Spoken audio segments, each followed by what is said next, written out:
who's currently hiding all the way over there. Hang on, we're going to need to go wider on this, Tim. Yeah, there you go. will you please welcome Mr. David Benson?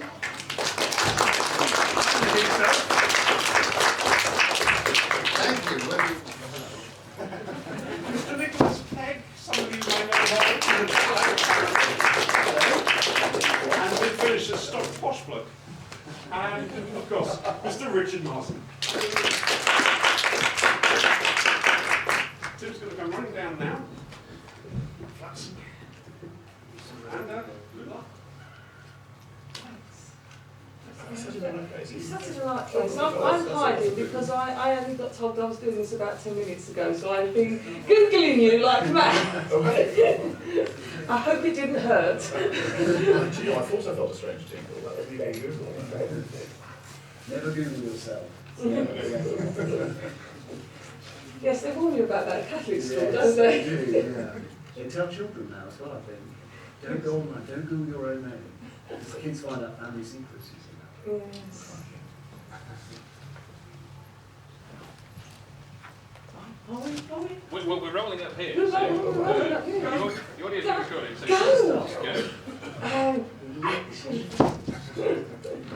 Go! Do you want to take the lead, Tim? As this is your podcast, and I'm here for moral support, as they say. Mine? It's yours, all yours. We'll start at the end then.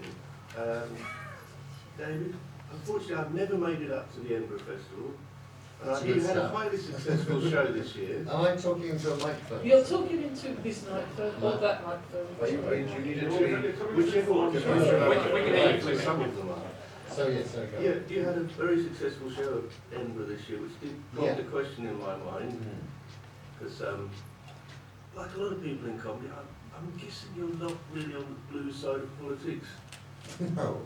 The On the blue side of comedy, but not politics. No, you mean conservative. Yeah. I come from a long line of socialists, really. My grandfather was a headmaster in Dudley in the West Midlands at the Wren's Nest School all his life, and he was a real pillar of the community, but he was also a Labour Party member and supporter and campaigned for the Labour Party.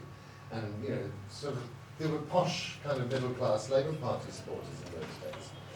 Old-fashioned socialists and Fabians and what have you, and he was one of them, and that's the line I come from, free-thinking, Republican atheists, really. And so, you know, I went to school in Birmingham, in Castle Bromwich, just went to a comprehensive school, you know, and I didn't really fit in because, well, I could give the whole life story here, but, you know, the main, I think, the key thing that happened to me as a child at school, starting school and saying prayers, you know, you put your hands together and say prayers to Jesus, you know. And we didn't have Jesus or God in our house. I didn't know what we were talking about. And I went home to my dad and said, we have to say prayers. And he said, oh, it's a lot of rubbish, no such thing, just pretend. And I thought, okay, so this is the way the world works. Daddy at one home tells you one thing about the world and how it works and what the truth is. And at school, they tell you something completely different, which he says is a lie. And yet all my friends are buying it. They're all believing it. So, and also, why are these authority figures telling us these lies every day? And that really set up my relationship to authority in the world ever since. I don't believe any of them. But I do, I'm going to have to change it. My MP at home in London is far too right-wing for me. And it's no good, you know. Jeremy Corbyn, he's too bad.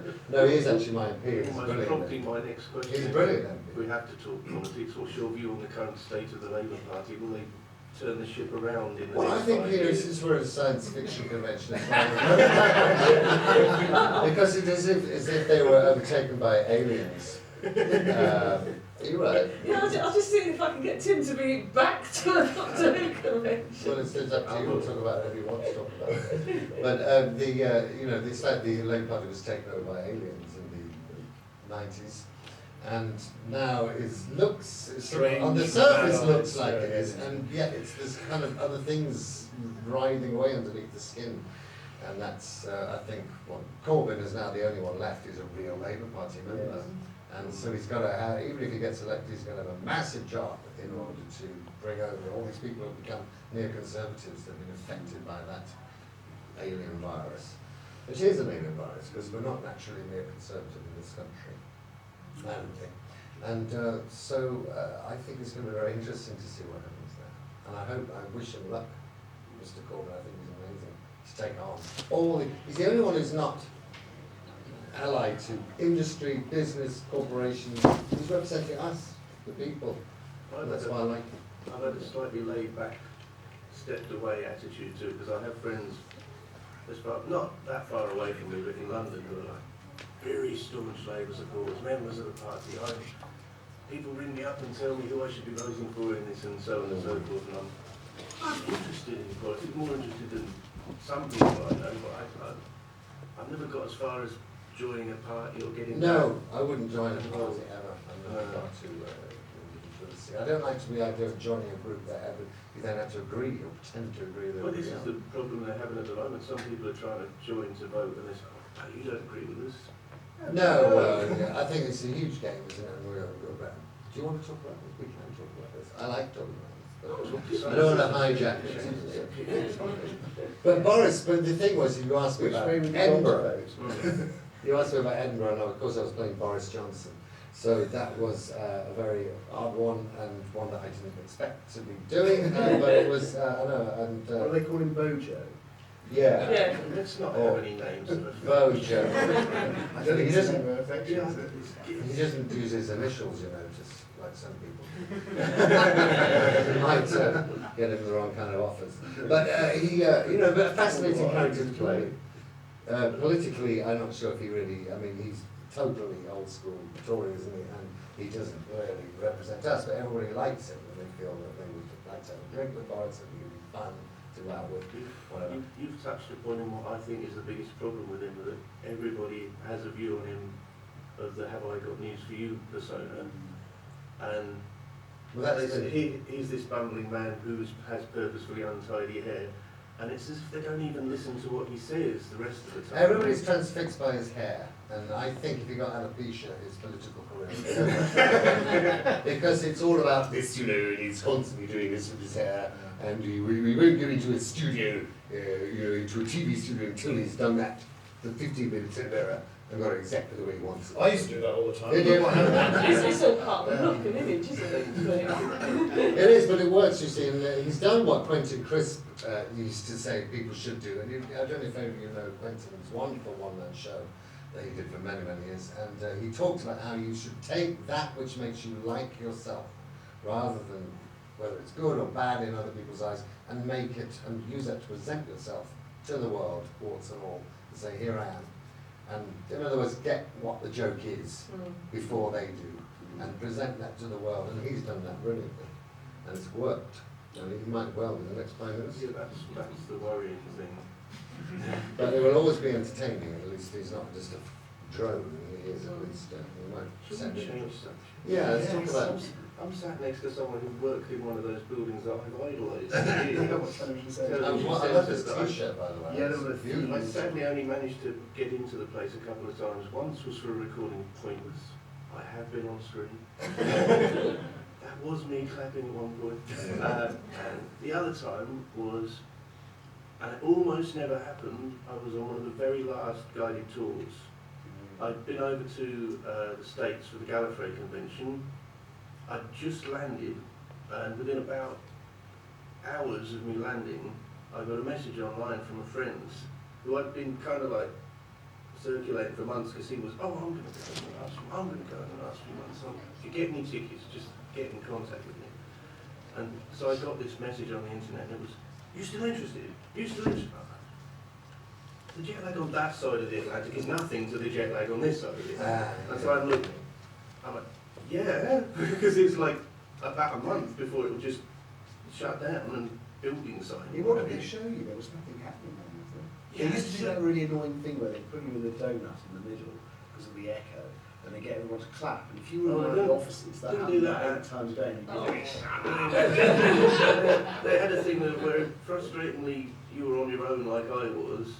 You end up having to hand your beloved camera over to some BBC employee to have your photograph taken. So you got You can't operate Zoom on my camera. And so there's a photograph of me, a bad one, in what was the Sports Night studio. There's a photograph of me, a bad one, in the Oval. I'll show you the weather studio. or they show you near where the studio, because you walk down a corridor and there's a monitor, and you go, through that door is, or through that door was Bill Giles, or whatever. And they take you into a tiny little room at one point and make you all do a quiz, which is a bit odd. It's a slightly sort of weakest link kind of thing. And the room itself is actually, in a way, almost more interesting than the quiz, because it's dotted with various awards the BBC have won over the years, and odd one or two costumes and things. But I was sat there sort of semi-watching the quiz, but going, that's actual over there.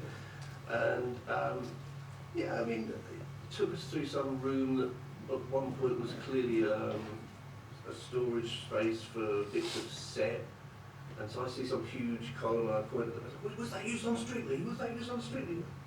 I don't know. And what do they charge you for the exciting experience? It was about £15 or something. Wow. We got to go into the ex-Blue Peter studio. That was probably the most interesting thing, because it was an actual proper set that had been seen on screen and everyone was wandering around going... Was that one with the sails? Possibly, yeah. It was whatever the last one was in London, because they sort of rejigged it when they went up to Manchester. Well, after I left, they took £2 million out of the budget, and so the show had to go, when you and I were doing it, it was in big studios. Yes. And then they decided that it was only for children, so they could have TC2. So they got, oh, TC2 was tiny. So it was time to do. I'm very happy to say I know how to work in that studio, because the idea of having mass marching bands and Daleks and all the rest of it, you can't really do that in TC2. Because Richard and I had the pleasure of working on Blue Peter together. I mean, Richard, of course, was head honcho of Blue Peter for several years. I was, yes. I was Billy Baxter in drag. How interesting. But, I want to hear all about that. but during, this was coincided with the comeback of Doctor Who, and I was kind of in there as a Dalek operator from the first, I said you were like our fifth presenter, because the Dalek was on so often. That's very kind of you. I say some of my happiest early memories of that period of working on Doctor Who are tied up with going on Richard's editions of Blue Peter, because there were several and they were often live. So we'd rehearse them in the afternoon and go out live, and there's nothing like I've done other live things before, but it's the only time I've ever done a Dalek live on on TV. I've done live stage and whatever things, but and we knew you wouldn't swear. Yeah. We had Cardiff. Russell phoned me up and said, if you're going to do live Daleks, please promise me that you'll book the right people. Yeah. People are not going to go off script and do it. Yeah. I said that wouldn't work for us either. Yeah, no, absolutely. Of course, I was swearing like a trooper inside. No, of course I wasn't. Well, now I remember. Unlike when we're actually making the show, making Doctor Who, they never give us headsets there. They just shout. They say, "Can you hear me? I want you to go over there." But on Blue Peter, because it was live and because it was, and it was a very good idea actually, and I wish it happened in Cardiff. But anyway, I was given a headset because so that the director, in the heat of the moment, if I'd accidentally gone an inch too far over there or whatever, could say, "Nick, I just need you to go there." But that meant I could hear all the playback from the gallery during rehearsals in the afternoon. I was just reminiscing about this to Richard just now outside, and I do remember the day that David Tennant first wandered into onto the studio floor, because he was coming to do the results of this Design a Monster competition, and that's what we had the Dalek on for as well. And this was before, was it before? No, he'd been seen already on the Regeneration. It was before his first episode. Exactly, yeah. And but so and he of course was known, but he wasn't hugely famous yet, and he wanted on. And I do remember a female voice coming through as David put someone up in the gallery, one of your colleagues saying, "Oh, he's a bit all right." Yeah, here comes the star. I do remember he was so terrifically charming. Yeah. We've had all the Doctors since the show's come back. Chris Eccleston was lovely, but he was very intense and took it very seriously and asked all sorts of questions about every aspect of the show. Yeah. And I as soon as I met him, I thought, well, he's not going to want to sit on the world's largest whoopee cushion. Which was an item in that day's show. So I signed up to the producer and said, let's do that next week, and we'll find something else for Chris to do. But he did a Dalek, TARDIS bird feeder in the Peter Garden, and he took it so seriously. He was like, so this can be made. So children are actually going to be able to make this, are they? And how and all of that. Whereas Tennant came and just absolutely charmed absolutely everybody. So and Liz Slade, she came in and was just she came and the first thing she said when she looked at the studio was, "Wait, this is where we used to Doctor Who." She's like, I'm having all these kind of flashbacks flashbacks, and then she saw Kate on the face belt. Oh. But no, they were wonderful. They were very happy moments. Yeah, great days. And it was such a privilege because we knew Russell came to see us on Blue Peter the year before the show was back on air, and he said, I want Blue Peter to kind of back this and really kind of own it. Yeah. And so that's where that competition came from. But it was also, I said, well, in return, will you give us access to, doctors, companions, or something? I said, if you were happy to do that, we'll back it all the way. And so it became, the number of kids that entered that competition in an internet age to get 47,000 kids saying design. It's amazing, absolutely amazing. I remember the studio on the day the one was with the result. You had them kind of hanging in banners everywhere, hanging from, which was a nightmare for me, by the way, because I had to climb through, not getting on with it. We had to judge that at Russell's. He was so busy. Me and the presenter Gethin, who of course they all adored in Cardiff because he was Welsh, very good looking. And Gethin stupidly said on the journey up to Russell's house, he said, do you know, he said, I'm quite claustrophobic. And so I thought, okay, let's get him in one. He became a Cyberman. Right. And so, he did it. I remember Barnaby sort of did some Daleks with him. That was later on, I think.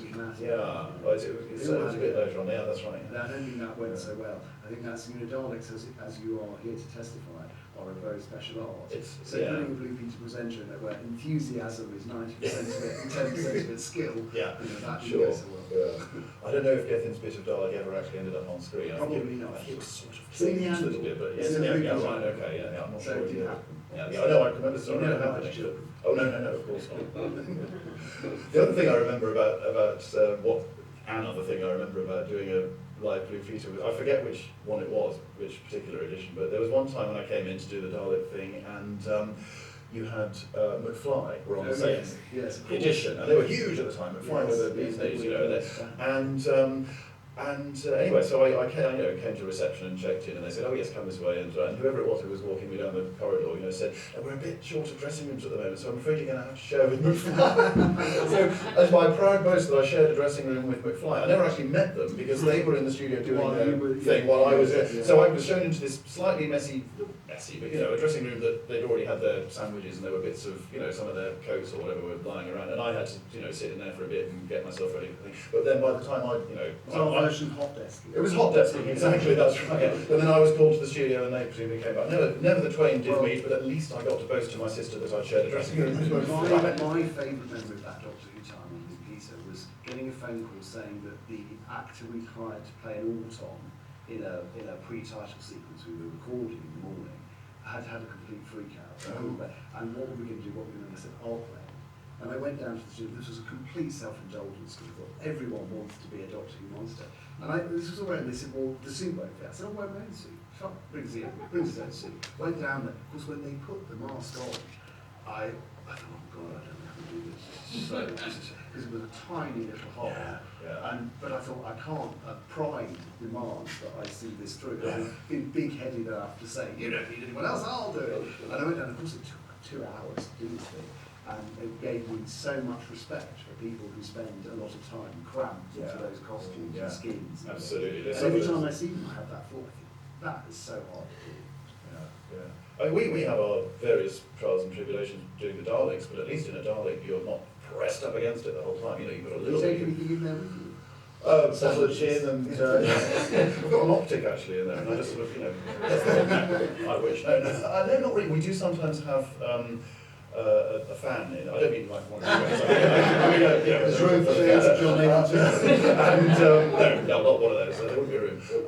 And maybe a little bottle of water. But the trouble is that there's very few places to put anything down. You've got a seat, or to call it a seat is actually to dignify it. It's a plank. But if you put your bottle of water down, sort of just there, you're always in danger of it falling off. And once it falls on the floor, because certainly the bronze ones, which are the ones we're usually in, they're so cramped inside that you actually can't physically, there isn't room with your shoulders and everything to reach down and touch the floor. You just can't. So if you drop something on, this has happened before. I was in there once stupidly with since iPhones have come along, they've been an absolute godsend for us Daleks, because we just text each other all the way in the studio going, what's going on a bit, isn't it? Because we are in there for quite a long time sometimes. So we're doing that, and for some idiotic reason I was using one of those styluses, that you get instead of because I do slightly prefer those, other than the finger. So I was doing that and I dropped the something on the floor, and I couldn't reach it. And we were just in between, they were changing the lights or something, and we were just about to go for a take, and I could see it on the floor, right next to the wheel, and my first bit of action, was to swing my dolly around. I thought my front wheel is just going to go boom over and ruin the tape, and there's nothing I can do. And eventually, just very shamefaced, I had to call over the first AD who happened to be walking past. I said, to whoever it was, I forget which episode it was that this happened on, but I said, "Excuse me, sorry, look, I'm really sorry, but I've dropped the thing. Can I just kick it out for you to catch because I can't reach it?" And he was, "What are you talking about?" I said, "No, honestly, it'll..." and I just had to boot it out, and this thing just skidded across the studio floor. So humiliating. What an idiot. Anyway, I learned my lesson. I just use fingers now. I just want to quickly say, I think one of the great joys of Blue Peter, the magazine format, is because you can go from a fly to a Dalek to a bird feeder. And I know, David, your fabulous show that I saw back in the day, the Kenneth Williams show, he did Blue Peter a couple of times. Did he? And yes, he did, to promote Will the Wisp. And he came on and he did a whole thing with Sarah Green, I think was the presenter. And happily, in those days, Blue Peter presenters tended to be actors, which of course would go better. But I just think how fabulous to get him in to do that, and I'd love to read the diary entry about those. I wonder if there is one. I don't think there is one. You very mentions that. But they used to have, Arthur Lowe and John LeMay to do Big Dad's Army or whatever on, and they would have. But as long as I loved it, I grew up, I missed Blue Peter back in the day, in my day. But I found it extremely homoerotic. Yeah. Or Blue Peter. Oh yes. Well, I mean, as you said, there is an outtake on one of the end of series tapes. I want it. Can I get it? With John Barrowman helping Gethin to make a TARDIS, and John manages to turn anything innocuous is itself. You have to force the ring down the central line, and then you have to find the plunger, and you have to manipulate it. And so Gethin, who was trying to keep luckily it was alive. But the outtakes from this, and we showed that to David Tennant the next time he came and he said, it's gay hell. John Barrowman is unstoppable like that. He's just, I remember when we were doing the Bad Wolf Barking Away story, which he was in, of course, there's a scene in that where he has to get naked. The thing with Trini and Susanna robots, they kind of make his clothes disappear, that bit. And for the shooting of that particular bit, it was decided it was going to be a closed set. That's when basically it means no one who doesn't have to be there can hang around. Because normally, people just hang around, come in and get a cup of tea and watch a bit if they want to, if they're bored sitting in their trailers. And for that bit, they just said, right, look, John's got to get naked, so obviously the camera crew need to be here, and everyone else, which is fine, So we'd just been told this, and then John appeared from his trailer and came in through the studio door, wearing a bathrobe, and obviously sort of bare legs underneath, and he was obviously getting ready to do the thing. And he said, "No, it's a closed set for us." And I said, "Yeah, no, don't worry, John. We're just going off to get a cup of tea." And he was, if he was there, right, double the length of this, and the studio was over there somewhere, and it was a huge space full of people, far more people than there are here now. And he just went, "Close set, everybody," and then he just dropped his bathrobe there, and just walked stark naked. Close set. I don't want anyone looking. Close set. He's absolutely incorrigible. I mean, Years before Doctor I've never met him. Years before, I directed John in a children's show called The Movie Game, which he presented. And he was a very young presenter at the time, and he was lovely to work with and great fun. But the producer was a very old school BBC producer who wouldn't accept that John might be, as they used to say, a bachelor. So he used to say, John, is he really not a marrying guy? And I said, Chris, don't worry about it. John said to me, look, let's have some fun. Every week, we do a game where I get to dress up as a kind of iconic gay image. So 1 week a Mountie, 1 week a New York cop, and that's what we did. And we managed to get through 13 episodes. And then they got more and more ridiculous and outrageous, And I mean, John was just in his element, and worked for the kids too. It was all good fun. The producer never clocked it. He's got a nice girlfriend somewhere. Well, in the 5-ish Doctors, he's got a wife and kids. Well, exactly. Oh, it was such a great gag, wasn't it? Don't tell anyone.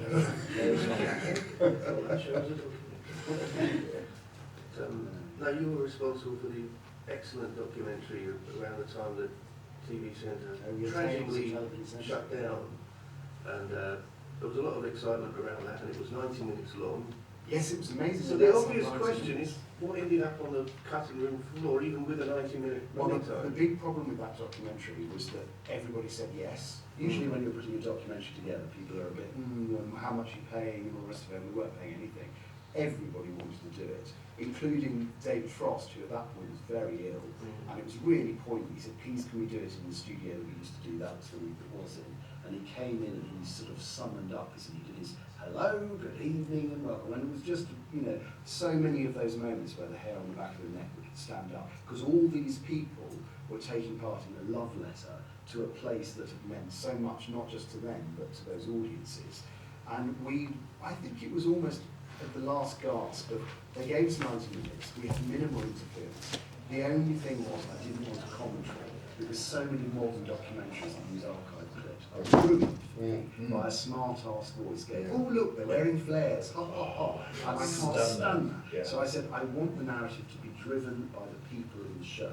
Now to do that, you have to be able to interview over a long period of time, so that you can go to people and say, so-and-so said this, so that when you cut it, it looks as though they're all reacting to each other's stories. Yeah. And we managed to do that, and that to me, I was so proud of that. And even though when you work on a programme, you live in an edit suite for weeks and weeks and weeks, I still cried at the end of it every time. I thought, that's the acid test, that you still can be moved by something, not my thing, but their thing, the way they articulated it. So yeah, it was wonderful privilege to do it. It was a terrific show, though. I mean, I haven't said anything to that. It was a wonderful show. I thought it was brilliant. And I totally agree with you. I love that style of documentary, that if you can dispense with the narrator altogether and just have it, as you say, but it takes a lot more preparation, doesn't it? The awful thing now is that, and I'm doing lots of shows, and most of the shows I do are factual and require voiceover, and very often the first thing a commissioner will say to you is, oh, get a comedian in, pay a writer to come up with some funnies.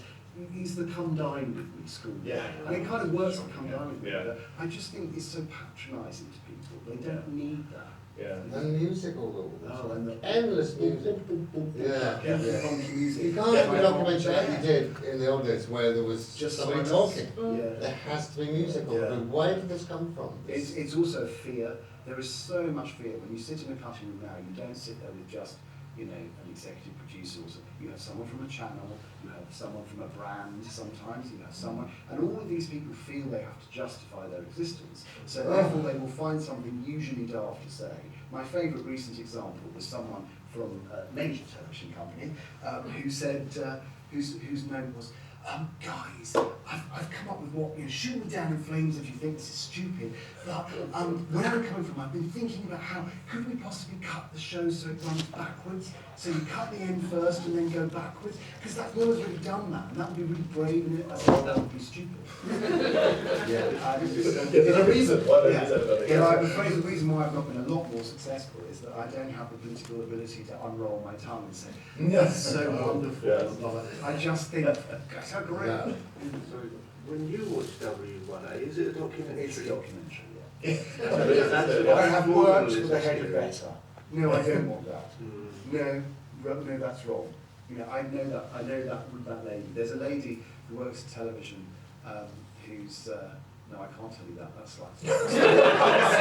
slightly too rude. But she's very, very high up, and recently some friends of mine were doing a documentary about dementia, which is an extremely serious subject.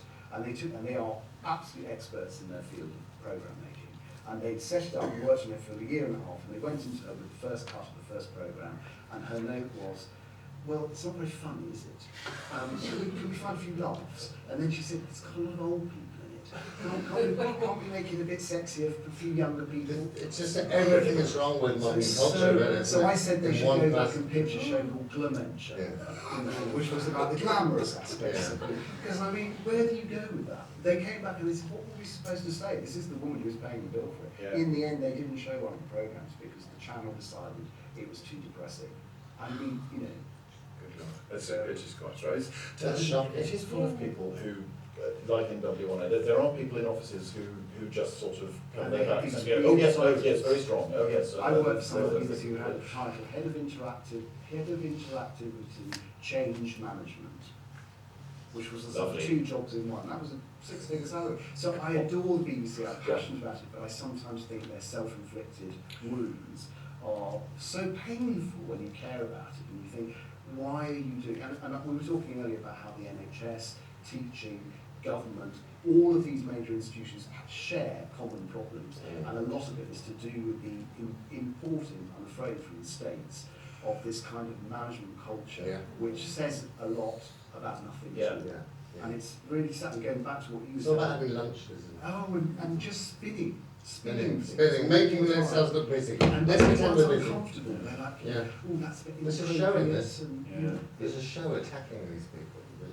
Maybe you need to find a person called commission. Yeah, that's what No, you don't do it That's yourself. the advantage of stage. You've got Well, I was going to say, control, haven't you know, this is off the tap, but one of the great things about being a fringe performer, and this, the last show I did before Boris was 5 years ago, was about the Lockerbie bombing, and I was playing Jim Swire, whose daughter was killed. I named names of terrorists who actually are in the frame as the ones who did it. I named the ministers who blocked continually the truth coming out and said what they'd said, and made got them angry. And I thought, you couldn't do this probably at the National Theatre or the BBC, because there's all these layers of filters, And there are people who invest in the shows who now feel they have a right to have, well, we don't want to offend them because we'll lose the sponsorship. Quite. You know, in the Fringe show, you get up and you bloody well say what you want to say, and let them try and The stop you. news in the past And you few can days- still make the front page of the papers. Well, We did. The news in the past few days astonishes me, because I put it on at 6 o'clock at night, and they're going about the whole, I don't even know what word is politically correct now, migrants, immigrant, let's just say refugee crisis. And the main headline on the 6 o'clock news was the other night was, well, this young child has been washed up on this beach, and the pictures are too tragic to show you. Hours later, you have the newspaper reviews on Sky News and on the BBC News channel. There is the picture that, we can't show it to you, but here it is on the newspaper. The papers could have suppressed it Seems as perfectly well, fine but with they showing it to us. decided to So use that as the a thing motive. is, social media will never, and you can't control social media, so I saw that image on Twitter, after all of those, I didn't want to see the image, and I have real issues, particularly with the follow-up, with the fact that the father has been, stuck on news coverage all over the world, and he's a man in an intense grip of grief, and that is not something, for whatever reason, that should be, big close-up on news coverage. That's so right. I find it so right. repulsive. Yes. It's The the problem is people are desire trying to use 24 that hour as if news, it's going to isn't make it? a difference, and it won't. Because it's in the same vein as the whole gun debate in the States, whenever that gets really bad. Well, it's just, Someone will the stand up thing and is, say, there's a yes, we'll prurience make a about it. change now. There's a prurience about it. I mean, I suppose you can form an argument to say that the images of that child kick-started a kind of intense reaction on a human level to something that's very easy to hide behind statistics. Yes, So these are other people going, which we do, and I get that, but I think it's the layer of the follow-on. Sorry, but I'm being gesticulated. I I'm think due you're on to be the- doing I a think you're on panel. the Do main stage you want me next to come up? It's lovely to talk to you, everyone. I'll leave you to that. I'm going to go and do my panel. It's lovely to talk to you. Are we finished or Carry on. shall we just go on? Hello. Go ahead. Thank you. Let me just move over here. Panda. Because box set of Iris, Yeah. which is his name. I can't. Well, the guy's name. Captain. Donovan. But yeah, will you be returning as Well- And how did you get the gig As because I Panda? think you and Katie work so well together. Yeah. What's your name, sorry? It's Liam. Liam. Well, the gig came about just as so often they do. I think somebody dropped out. And some of the best work I've ever done has been filling in for somebody who's dropped out. And may they continue to drop out. In fact, Boris Johnson thing was, I think, because they didn't have anybody else to do it. And actually, so Panda came about, and I read the script, and I thought, well, that sounds like Gerard Hoffman to me. Do you remember who knows Gerard Hoffman? The great, well, he wasn't a comedian, he was an artist and just a personality of his day. He died aged 34. but had this delivery sort of sounded like this old, colonel. And she wasn't at all, but I borrowed his delivery of Panda. And then, you see, we did those two, Liam, I don't know if you know those two early ones that we did back in the day. And that was the first time I'd met Katie. And I seem to remember that I was a bit down, a bit gloomy at the time, not really working much. And there she was, surrounded by all these acolytes, and everyone saying how marvellous she was. And she was doing her full Katie Manning act, which is based on the real person, as it were. But anyway, and I just thought, I can't be bothered, I'm a cow, whatever. And just, so, anyway, we did this show, and then years later, we were invited back to do more. And I completely just changed my opinion of her totally, and she's become a really, really good, supportive friend during times when I've had this a bit of struggle. I've like this year or so, I've had virtually no work. I've been auditioning and not getting stuff, and you think, oh God, what am I doing? And then suddenly, bang, you get a job that gets you back in the flow again. And so she knows all about that, and she's a very experienced performer, and so she's been immensely supportive and kept me going, boosted my morale many times. There was a guy on Desert Time Disc recently who won the Nobel Prize for his work into the nature of human happiness. He was asked a question about what profession is the profession that gives you the greatest joy. And he said, this is the profession that gives you the greatest joy and yet also the worst misery. And that, of course, is acting and performing. He said people in the whether they're dancers, singers, actors, creative people, they will experience the highest highs and the very worst highs. Well, that's the thing, and I think that's hard for people to understand. It's hard to get your head around yourself, because I had such a difficult year, just weeks and weeks and weeks of no work and no money, and nobody wants me. And then, boom, this job comes up in Edinburgh, which wasn't a paid job, it was only expensive, but playing Boris Johnson. But then suddenly everyone's saying you're marvellous again, and you get these great reviews, and the houses are full, and then I found myself, meeting old Edinburgh chums like Nicholas Parsons, who's done a show on the Fringe for donkey's years, and always has me on as a guest because of the Kenneth Williams thing initially. And it always goes fantastically well. And Nicholas Barry Cryer was up this year, who's another lovely hero who's become a friend, working with him. And I can hear muttering. In fact, the whole room is alive with I think we had to stay there Liam, I think we have to stop that question there. But I hope they will ask me back at some point. I do hope so, because I miss it. Go on. Yeah. Thank you. I'm glad you know that one. I'd love to meet, we met the guy. I think it was quite scary. Alistair Crowley, and I play him very camp. And it's all like that, it was like that, yeah. And that's how I read it, that's how he came off the page to me, that's how I read it. And then I read a book about him, and they said he spoke in a very high-pitched camp voice, and I thought, I got that right. Yeah, so you travelled to? I must have done, yeah, but fabulous part to play, because you can't go over the top with that, like Kenneth or something. We haven't got a pot of lard, but we'll have to say goodbye to A pot of lard? Oh yes, the old Roy Well, yes, but we'll have to say goodbye to him. Well, I could just go on sitting here and talking on forever with you. And I want to ask you more about this homoerotic BBC Blue Peter, because I remember John Noakes appearing in the nude. Peter Purvis was in the nude. Yes, he's very well. No, he didn't. He was in the nude. When I was 7 years old, he visited. There was an episode of Black and White where John Noakes visited the sauna.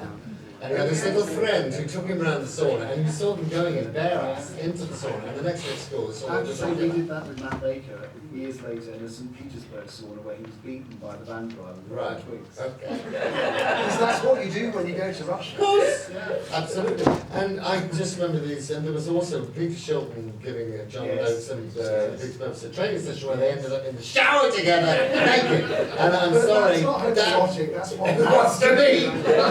It was to me. I mean, it's like Barbara Windsor having a bra pulled off in camping. Brought, set off the hormones of generations of We women. took one presenter to train with the Edinburgh rugby team. Oh, Ended up with an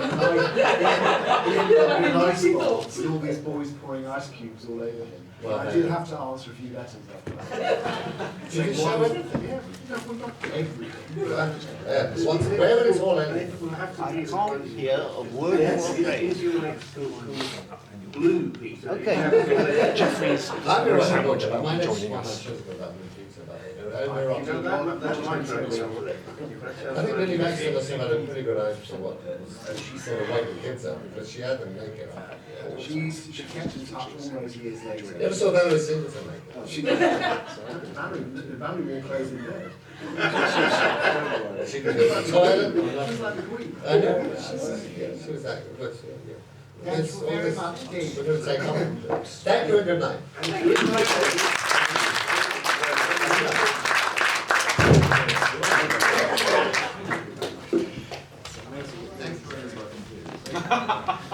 You'd be surprised.